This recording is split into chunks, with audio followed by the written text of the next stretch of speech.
Doctor గారు, గుడిలోని శటగోపనం పెట్టించుకోవడం అంటే దేవుడి అనుగ్రహం పొందినట్లేనని భావిస్తారు. దీని గురించి మీ కామెంట్ ఏంటి డాక్టర్ గారు?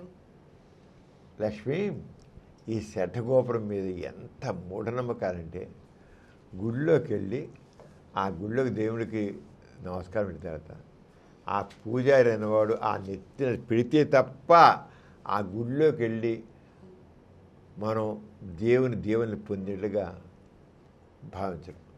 ఆ శఠగోపం మీద పెడితేనే, నెత్తి పెట్టించుకుంటేనే దేవుని మనకి లభ్యమైనట్లుగా, మనకి ఆ శక్తి వచ్చేట్లుగా, దేవుడి దీవెనల శక్తి మనకు వచ్చేటట్లుగా ఫీల్ అవుతారు. అన్ని ఈ రకమైన ఇదంతా మూఢనమ్మకం కాదు. అయినా సరే దాని గురించి కొద్దిగా తెలుసుకున్నాం, ఏంటి ఆ మూఢనమ్మకం ఎలా ఉంటుందని. గుడిలో దైవ దర్శనం అయిన తర్వాత పూజారి భక్తుని తలపైన రాగి, కంచు, వెండిలతో తయారు చేసిన శఠగోపాన్ని పెట్టి తీస్తారు. ఈ శఠగోపాన్ని మామూలుగా ఏదో రాగి ఉంటుంది, దాంట్లో కంచు ఉంటుంది, వెండి కూడా ఉంటుంది. ఇలా శఠగోపం పైన ఉంటుంది కదా, ఆ ఉంటుంది కదా, పైన విష్ణు పాదాలు ఉంటాయట. మరి రాసేది బొమ్మ వేసి ఉండదు, కానీ విష్ణు పాదాలు తెలియకుండా అదృశ్యంగా ఉంటాయి. చూడు, మాత్యాన్ని అంటగట్టాలంటే చెప్పాలంటే అలాగా విష్ణు పాదాలు ఉంటాయి.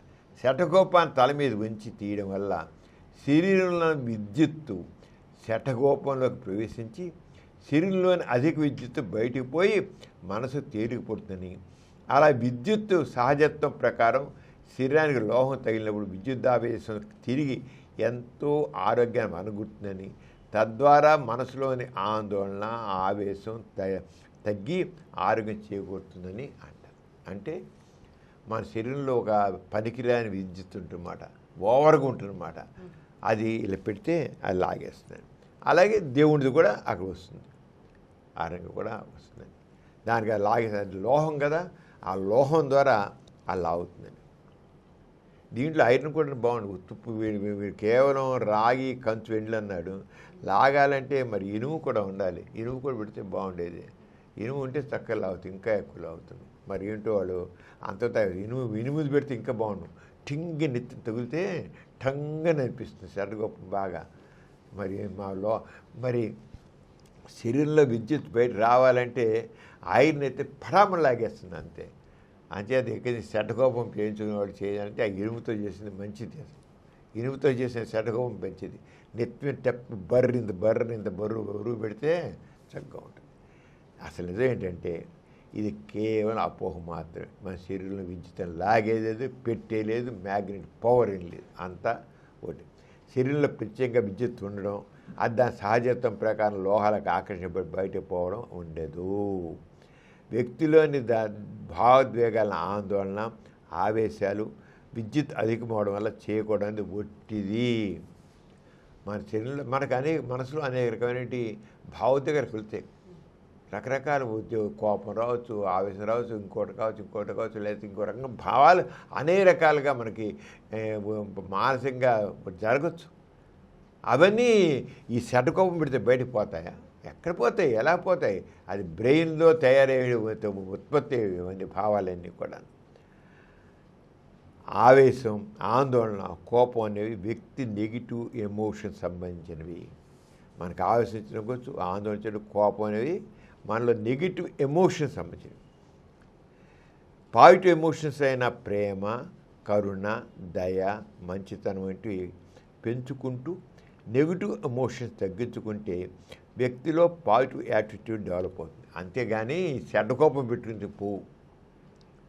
నీలో నెగిటివ్ యాటిట్యూడ్ తగ్గాలంటే పాజిటివ్ యాటిట్యూడ్ పెంచుకోవాలి. పాజిటివ్ అంటే ఏం చేయాలి? ప్రేమ, కరుణ, దయ, మంచితనం అంటే పెంచుకుంటూ వెళ్తే అప్పుడు నిదానంగా అయిపోతాయి. అంతేగాని శఠగోపాన్ని నెత్తిని తీయించుకోవడం వల్ల ఒరిగేది ఏమీ లేదు. అర్థం లేని ఆస్తిక సాంప్రదాయాలను సంబంధించుకోవడానికి ప్రజలకు అర్థం కాని సైన్స్ కబుర్లు చెప్పి దగా చేయడం తప్ప మరొకటి కాదు. ఈ దగా చేయడం ఇంకోటి కాదు. చెప్తారు ప్రతిదానికి ఆస్తులు, ప్రతి దానికి పనికిమాలిన చెత్త అర్థాలన్నీ చేస్తారు. శఠగోపం ఒక క్షణిక కాలం పెట్టి తీయడంతోనే వ్యక్తి బ్రతుకు బాగుపడేట్లయితే రోజంతా ఇనుప బుచ్చెలు నెత్తిని పెట్టుకుని మోసేవాళ్ళకి, నెత్తికి శిరస్త్రాన్ని పెట్టుకుని డ్యూటీ చేసే పోలీసులకి, సిపాయిలకి ఇంకెంత శుభాలు కలగాలో ఊహించవచ్చు. కానీ వాళ్ళ బతుకులు ఎలా ఉన్నాయి? పాపం వాళ్ళు వాళ్ళ చెడ్డకోపాల కంటే గట్టి వాళ్ళే. కానీ వాళ్ళ బతుకులు, వాళ్ళ బాధలు, వాళ్ళ జీవితాలు ఎక్కడ వేసిన గొంగళే అక్కడే ఉన్నట్టుగా ఉండిపోతాయి.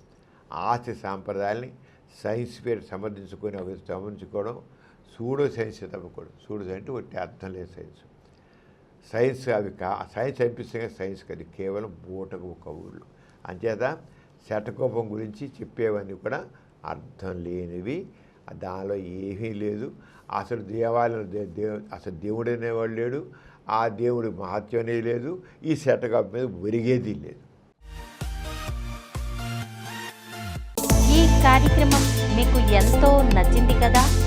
ఇటువంటి మరిన్ని వీడియోల కోసం అనతి కాలంలోనే 21 కోట్ల వ్యూస్ సాధించిన సమరం ఛానల్ సమర్పించు పాజిటివ్ ఎథియిజం తెలుగు ఛానల్కు సబ్స్క్రైబ్ చేయండి, లైక్ చేయండి, మీ ఫ్రెండ్స్కి షేర్ చేయండి. అలాగే ప్రక్కనున్న గంట సింబల్ని ప్రెస్ చేయడం మర్చిపోకండి.